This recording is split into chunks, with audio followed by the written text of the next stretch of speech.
You probably know the saying, sell in May and go away. Everyone knew that saying, and they started selling during the month of April, coming into May and saying, oh, we don't own enough equities. What should we do? And then they started buying. Let's talk about everything that happened during the month of May. Let's summarize it. Are you ready for it? So let's go.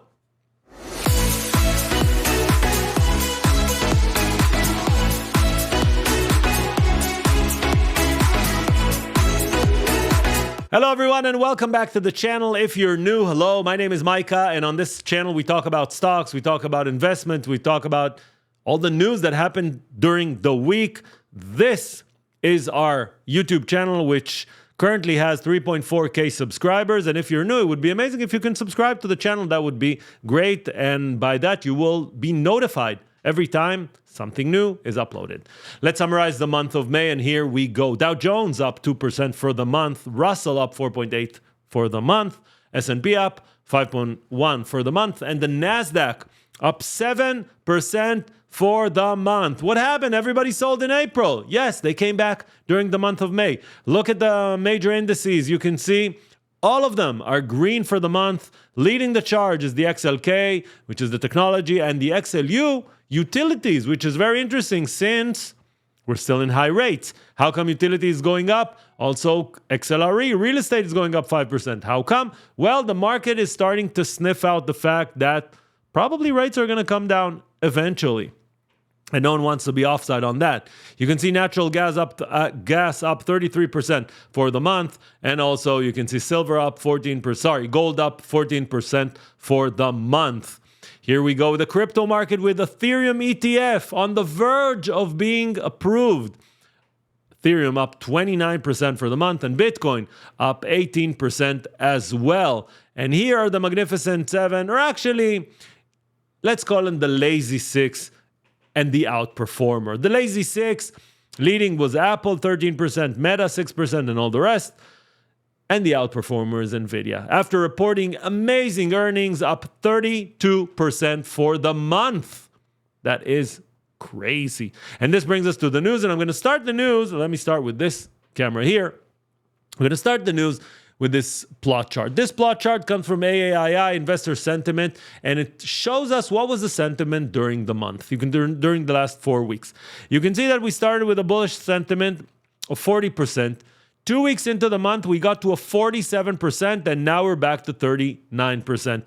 This might be very, very interesting because investors are moving between being bullish to being neutral or even bearish. You can see it on the fear and greed, which we ended Friday on a neutral stance, not on fear and not on greed. We were fear during the month and also greed.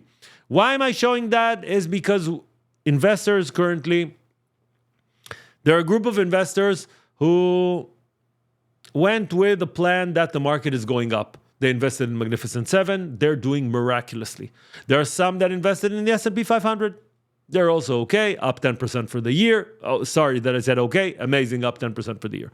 And there are ones that came in with a fear of market crash. They put all their money in the market, in money market funds. They made 4%, 5%, 6%. The market is beating, and that's for the year. So they made basically half of that, or not even half, because we're not even into half of the year. And now, what are they going to do? And that's why the sentiment is clearly critical for the market, both to expand, but also to react. We have $6 trillion sitting in money market funds. Where is this money going to go to? Let's dive into the news. Rate cuts were a main discussion during the month, whether they're going to happen this year, next year, what will be their size. We're going to see several comments from different CEOs on the matter, including Jerome Powell. Apple with a whopping $110 billion share buyback plan. This is the biggest share buyback plan in the history of the stock exchange. And during the last few weeks, we saw an increase of buybacks across the board, across the companies. A lot of CEOs understand that the best way to improve your EPS is just improving your S in the EPS, which is earnings per share. They just improve the number of shares by reducing them.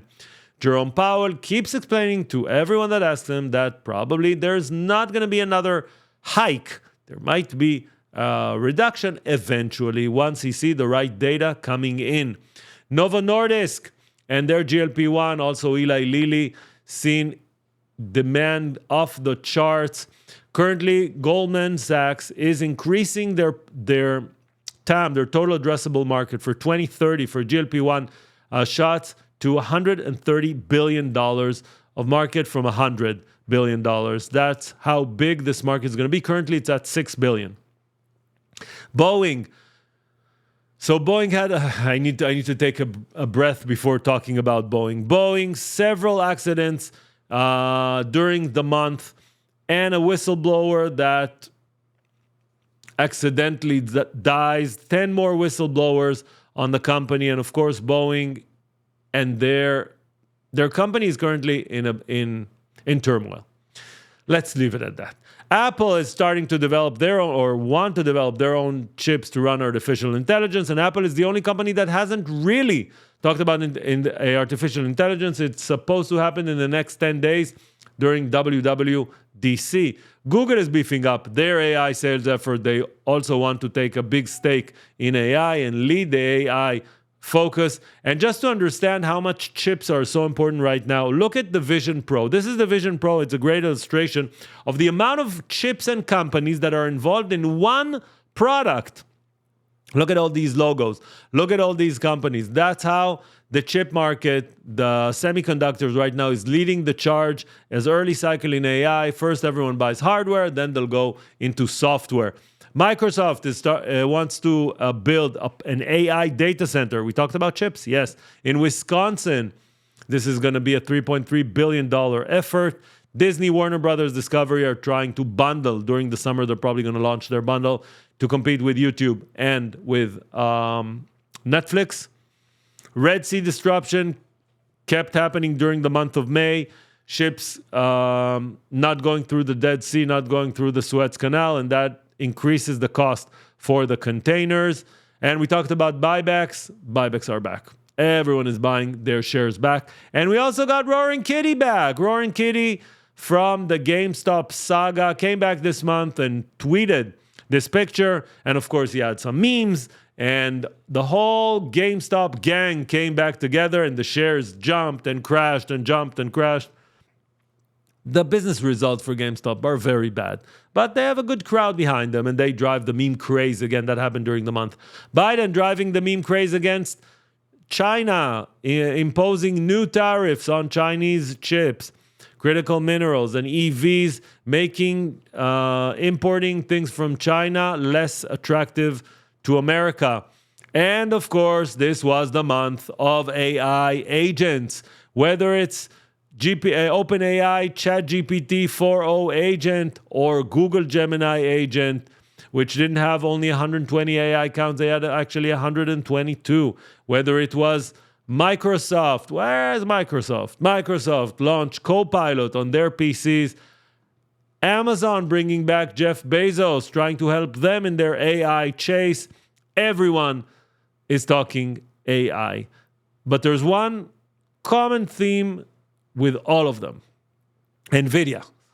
All of them are buying chips from NVIDIA. All of them are buying more and more equipment from NVIDIA, and we're talking in the billions. Some are not even getting. As you can see, this is Sundar Pichai, Google CEO, saying that we're going to get the servers from NVIDIA only early 2025. We are now June 1st, I'm recording this June 1st. You're seeing this June 2nd, 2024. This is how crazy the chip race has become.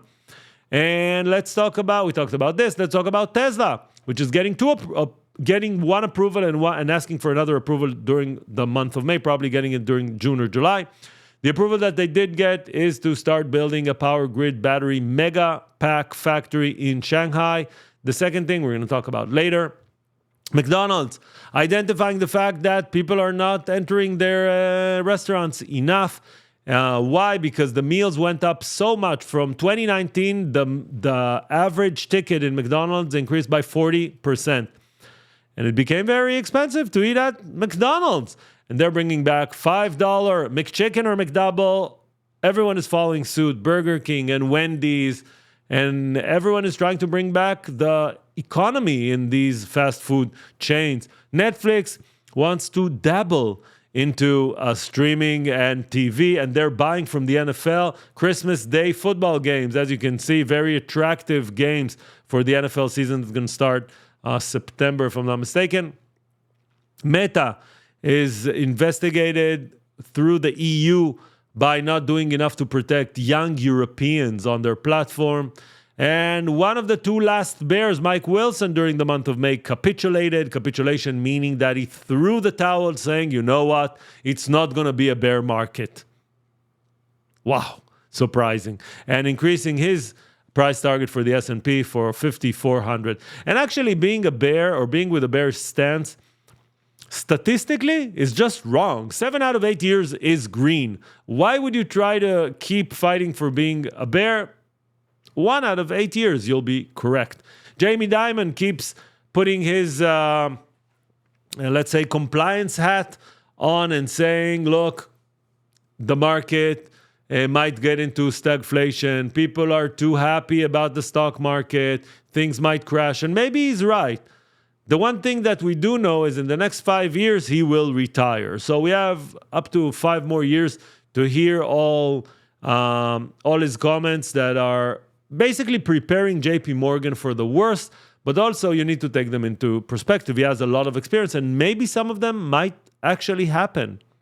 Who knows? David Solomon also says something about rate cuts. David Solomon's, of course, Goldman Sachs CEO. He says that rate cuts are not going to happen during 2024, and we should get ready for higher for longer. This, of course, is damaging for real estate, commercial real estate, loans, mortgages, etc. But we got to talk about NVIDIA. If you would show me this chart, I would tell you this is a startup. This is a startup that is growing every quarter their revenue, and now they're in an exponential state of growing from 4 to 10 to 14 to 18 to 22. Startups do it. This might be in tens of thousands for a startup, going from 4.2K to 10.3K to 14 to 18 to 22, maybe even in the millions. By the way, if there's a startup that is doing that, probably he's already trying to raise a new round. But this is not a startup. This is NVIDIA data center revenue, and this is not in the million. This is in the billions. That's how dramatic this increase is. Now, will it continue? The answer is probably not in this pace and not in these percentages. The market understands that. But the numbers here and the margins that are expanding from every dollar that NVIDIA is getting is phenomenal. I don't think that there is a company at this scale. I know that there's no company at this scale that grew the way NVIDIA grows. And that is why most of the analysts do not know how to really analyze it. Because if you analyze it in the old way, then you're not really acknowledging the fact that this has never happened in the history of the stock market, in the history of companies. Companies did not grow in these numbers. You can go back to the 2000s and say, oh, it reminds me of Cisco. Well, not really, because if this reminds you of Cisco, NVIDIA has at least 8 times more to grow to be Cisco. So it's not really Cisco, unless we believe that NVIDIA's market cap is going to be so dramatic. So there's a lot of non-similarities, except the fact that they're growing very fast. Semler Scientific, during the week, did something very interesting. The reason why it went into the highlights of the month of May is because it was very interesting. As you know, MicroStrategy keeps buying Bitcoin and believes that Bitcoin is a better currency to hold than dollars. Semler Scientific decided that they're doing the same thing. They're going to do the same thing. They're going to start putting, instead of dollars, they're going to buy Bitcoins.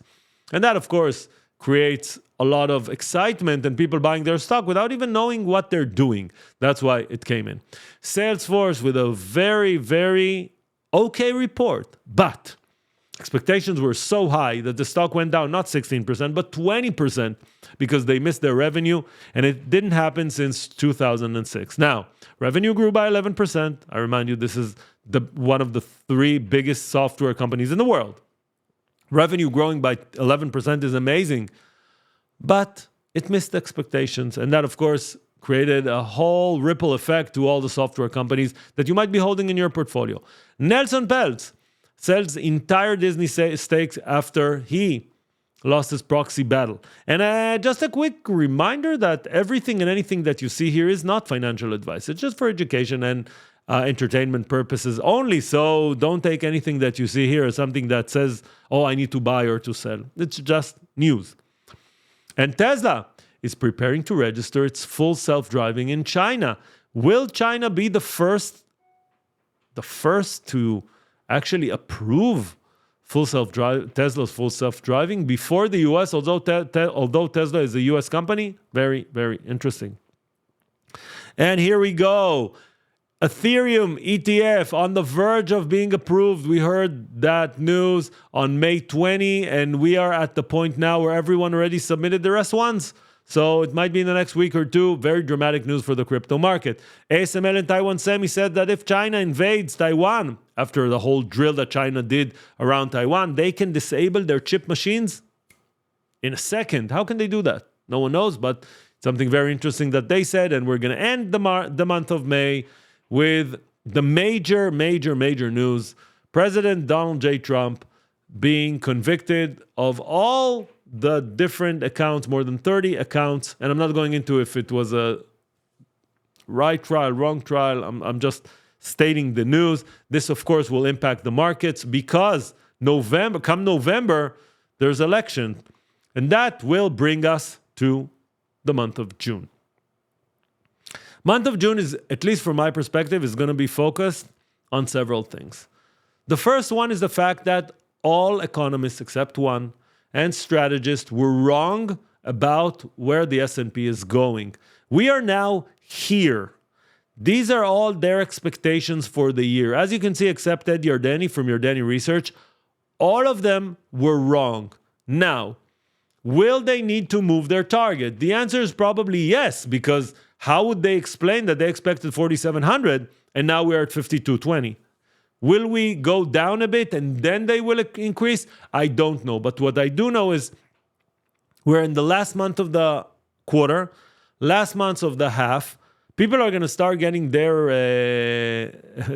fund and their money reports, and they're going to ask their money managers, how come I did 2% on money market funds when the S&P went up 10% year to date? And there won't be any answers because this is second year that is happening.